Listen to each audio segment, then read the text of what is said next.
بسم اللہ الرحمن الرحیم۔ السلام علیکم ناظرین، دنیا نیوز پر آپ دیکھ رہے ہیں پروگرام نقطہ نظر۔ میں ہوں آپ کا میزبان محمد اجمل جامی۔ اسٹوڈیوز میں تشریف رکھتے ہیں جناب مجیب الرحمان شامی صاحب۔ ملک کی سیاست پر بات کرنے سے پہلے ایک انتہائی دل خراش واقعہ جو کینیڈا کے شہر اونٹاریو میں ایک آگے اس کے شہر لنڈن جہاں پیش آیا اتوار کی الصبح، جہاں ایک نفرت سے بھرے شخص نے ایک مسلم خاندان کو جو فٹ پاتھ سے گزر رہا تھا، سڑک کا چوراہا کراس کر رہا تھا، اسے کچل دیا، بے ایمانہ طریقے سے قتل کر دیا، جس کے بعد اس خاندان میں صرف ایک 9 یا 10 سال کا بچہ ہے جو زخمی حالت میں ہے، وہ ٹراما کا شکار ہے۔ پوری دنیا میں اس واقعے پر انتہائی زیادہ رد عمل کا ہمیں دیکھنے کو اور سننے کو ملا ہے۔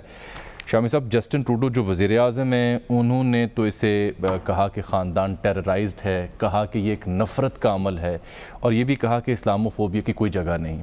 وزیر اعظم پاکستان نے بڑا کھل کر ٹویٹ کیا، شاہ محمود قریشی صاحب نے قومی اسمبلی میں جا کے بھی بات کی، اور پوری دنیا سے جتنے مسلمان ہیں سب کھل کر بول رہے ہیں اس واقعے کے خلاف کہ یہ جو اسلاموفوبیا ہے، نفرت ہے جو اسلام سے، وہ کس قدر پروان چڑھی ان ممالک میں۔ لیکن دنیا بھر کی جتنی بھی عالمی حقوق کے چیمپئنز تنظیمیں ہیں یا مقررین ہیں، وہ اسے دہشت گردی کیوں نہیں قرار دے رہے؟ اگر کسی مسلمان نے یہ کام کیا ہوتا تو فوراً لیبل ہوتا کہ یہ ایکٹ آف ٹیررزم ہے۔ دیکھیے، تعصب جو ہے نا، وہ تو ہر جگہ کہیں نہ کہیں کسی نہ کسی رنگ میں موجود ہے، اور یہ جو تنظیمیں ہیں وہ بھی تعصب سے بالاتر نہیں ہیں۔ لیکن ہمیں دیکھنا چاہیے کہ کینیڈا جہاں یہ واقعہ پیش آیا، اس نے کس طریقے سے ریئیکٹ کیا ہے، جی، اور پوری شدت کے ساتھ حکومتی مشینری جو ہے حرکت میں آئی ہے۔ وہ شخص بھی گرفتار ہوا، وہ شخص گرفتار ہوا ہے، اور اس سے پہلے آپ دیکھیں نیوزی لینڈ میں جب وہ مسجد پر حملہ کیا تھا، وہ جو ان کی وزیر اعظم تھیں وہ کیسے کس حالت میں گئیں، اور کس طریقے سے انہوں نے چادر اوڑھ کر وہ باقاعدہ مسلمان خواتین سے گلے ملی، اور پھر اس کو سزا بھی اب مل چکی ہے، جی، اور وہ پھانسی بھی چڑھایا جا سکتا ہے وہ جو ذمہ دار تھا اس بہیمانہ واردات کا۔ تو یہ جو ایک تشدد کی اور تعصب کی اور انتہا پسندی کی لہر ہے، یہ صرف مسلمان معاشروں کے لیے خاص نہیں ہے، یہ مغربی معاشروں میں بھی پروان چڑھ رہی ہے، وہاں بھی ایسے انتہا پسند موجود ہیں۔ لیکن اصل بات یہ ہے کہ جو اسٹیٹ مشینری ہے، جو وہاں کے بالاتر اور بالادست لوگ ہیں، وہ اس کے سامنے کس طرح سے بند باندھتے ہیں۔ تو اس لحاظ سے جو کینیڈا کا رد عمل ہے، اس کی تعریف کی جانی چاہیے، اور توقع رکھنی چاہیے کہ یہ اس طرح کے جنونی جو ہیں وہ کیفر کردار پر پہنچیں گے، اور یہ معاملہ جو ہے اس کو مثال نہیں بنایا جائے گا۔ پاگل پن جو ہے وہ کوئی آئیڈیل نہیں ہوتا، اس کی مذمت کی جانی چاہیے۔ اور خود ہمیں بھی دیکھیے، اپنے ملک میں بھی، اپنے معاشروں میں بھی یہ جو انتہا پسندی ہے، لوگوں کو ٹارگٹ کرنا ہے، مسلک کے نام پر، فرقے کے نام پر، مذہب کے نام پر، اس کی، اور علاقے کے نام پر، اور صوبے کے نام پر، اور زبان کے نام پر، نسل پرستی کے نام پر، اس سب کی مذمت کی جانی چاہیے۔ اور جو لوگ، جب قانون ابتدا میں حرکت میں نہیں آتا تو پھر یہ عناصر جو ہیں وہ ایک جڑ پکڑتے ہیں اور طاقت پکڑتے ہیں۔ اس پہ تو کچھ زیرو ٹالرنس ہونی چاہیے۔ بالکل ٹھیک۔ ابھی آپ دیکھیں، ابھی یہ جو آپ ابھی پروگرام بھی آپ کر رہے تھے، جو بیریئر ٹاؤن کا واقعہ ہوا ہے، اب اس بستی پر جس طرح حملہ کیا گیا کراچی میں، اب بیریئر ٹاؤن سے کسی کا کیا تنازع ہے، ملک ریاض سے کیس کی شکایت ہے، اس سے قطع نظر جس طرح سے جتھے بنا کر اندرون سندھ سے لوگ کٹھے کیے گئے، اور جو وہاں کوئی رہتے نہیں تھے، ان کی کوئی شکایت نہیں تھی، بظاہر ایسا لگ رہا تھا، اور انہوں نے املاک کو نقصان پہنچایا اور بلڈنگیں تباہ کر دیں، لوگوں کو ایک خوف میں مبتلا کر دیا۔ تو اور حکومت جو ہے وہ سوئی رہی، مشینری سوئی رہی۔ اب وزیر اعلیٰ بھی جناب نوٹس لے رہے ہیں اور اس کی مذمت کر رہے ہیں، لیکن بعد از مرگ واویلا ہے۔ دن دہاڑے جو کچھ ہوتا رہا، فوٹیج سب کے سامنے۔ تو یہ جو جب کوئی ایک واردات ہوتی ہے، اب کینیڈا میں جہاں اس بات کا تصور نہیں تھا، ایک واردات ہوئی، اس سے خوف کی لہر پیدا ہوگی۔ اسی طریقے سے آپ دیکھیے، میں دیکھ رہا تھا بیریئر ٹاؤن میں جو رہنے والے ہیں وہ چیخ رہے تھے، ہم خوفزدہ ہو گئے ہیں، ہم تصور نہیں کر سکتے تھے، گھروں میں بچے ٹیررائزڈ ہیں۔ تو اس پہ کوئی سوسائٹی، کوئی صحت مند سوسائٹی جو ہے وہ اس صورتحال کو برداشت نہیں کر سکتی۔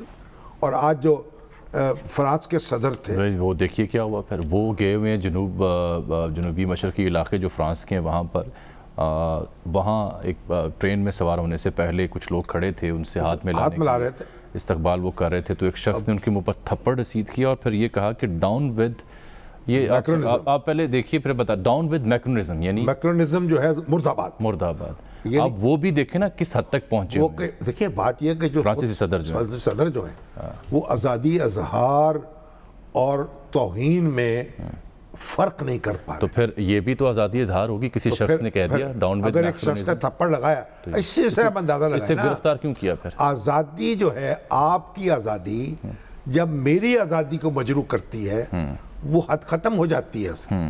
تو فرانسیسی صدر کو یہ واقعہ جو ہے اس پہ غور کرنا چاہیے، اپنے تجاوز پہ غور کرنا چاہیے، جس طرح انہوں نے مسلمانوں کے دل دکھائے ہیں اور جس طرح توہین آمیز مواد جو ہے اس کو اچھالنے والوں کی سرپرستی کی ہے۔ اب اس سے دیکھیے کہ ان کو تھپڑ لگا تو آپ کہتے ہیں آزادی اظہار ہے، آزادی فیل ہے، جمہوریت میں آزادی ہونی چاہیے۔ اب انہیں فرق رکھنا چاہیے نا کہ توہین کیا ہوتی ہے، تھپڑ مارنے کی آزادی نہیں ہے، لوگوں کی توہین کرنے کی آزادی نہیں ہے، لوگوں کے جذبات مجروح کرنے کی آزادی نہیں ہے، یہ جمہوریت نہیں ہے۔ اس کو کنڈیم کیا جانا چاہیے، اس کا کلا کمک کیا جانا چاہیے۔ بالکل ٹھیک، بالکل ٹھیک سر۔ اور اب دیکھیں میں آپ بتاؤں، پاکستان میں بعض مذہبی گروہ ایسے ہیں، ان کے خلاف ایک شدید پروپیگنڈا، ہمیں ان سے اختلاف ہے، بعض لسانیت کے نام پر شدید پروپیگنڈا ہوتا ہے، آپ ان کی جان اور مال کو خطرے میں ڈال دیتے ہیں۔ یہ پاکستان جو ہے وہ اس کا متحمل نہیں ہو سکتا۔ پاکستان جو ہے اس کی جو بنیاد ہے اس میں تحفظ ہے اقلیتوں کا۔ پاکستان مسلمانوں نے بنایا تھا جو بر صغیر میں منورٹی میں تھے، اپنے تحفظ کے لیے۔ صحیح بات۔ پاکستان پر لازم ہے کہ ہر منورٹی، اس کا کوئی عقیدہ ہو، اس کا کوئی مسلک ہو، اس کو سپورٹ کیا جائے، اس کی جان، اس کی مال، اس کی آبرو۔ اور یہ جو بڑے بڑے مقدس چہرے جو ہیں جب لوگوں کو اکساتے ہیں اور مشتعل کرتے ہیں in the name of freedom expression، ہاں، مذہب کے تقدس کے نام پر جذبات کو اچھالتے ہیں، تو یہ سارا منظور قریشی صاحب نے ہمیں جوائن کیا، کینیڈا سے صحافی ہیں، وہاں پر مقامی بڑے زوردار صحافی ہیں۔ یہ انٹاریو لنڈن میں جو افسوسناک واقعہ پیش ہے اس پہ ان سے مزید بات کر لیتے ہیں۔ قریشی صاحب بہت شکریہ۔ لنڈن کینیڈا کا ایک علاقہ میں اس لیے کہہ رہا ہوں انٹاریو کینیڈا، تو یہ نہ سمجھا جائے کہ لندن برطانیہ کا علاقہ ہے، وہ امریکہ میں بخیر اس نام سے درست ہے۔ جی منظور قریشی صاحب، آپ کہاں ہیں؟ اس واقعے کے بارے میں کیا خبر آپ تک پہنچی ہے؟ اوورال جذبات کیسے ہیں وہاں مسلمانوں کے؟ سرکار نے کیسا تعاون کیا؟ بیان کیجئے کچھ۔ امین صاحب کو میرا بہت بہت سلام۔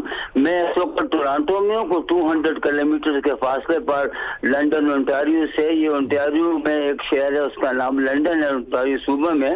وہاں پر یہ واقع ہوا ہے جس میں کہ اس کا جو میئر ہے ایڈ ہولڈر، اور پھر اس نے بھی بیان دیا، جس نے بیان دیا یہ اسلاموفوبیا کا چکر ہے، اس میں انٹینشنلی یہ پلان کیا گیا تھا۔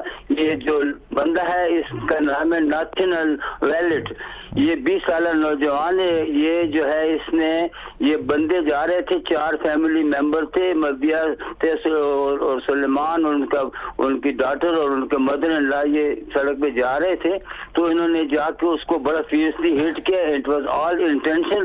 یہاں پہ جو سپرنٹینڈنٹ پولیس ہے پاول ویلٹ، جو اس نے بھی کہا ہے کہ یہ جان بوجھ کے کیا گیا تھا اور اس کی باقاعدہ پلاننگ کی گئی تھی۔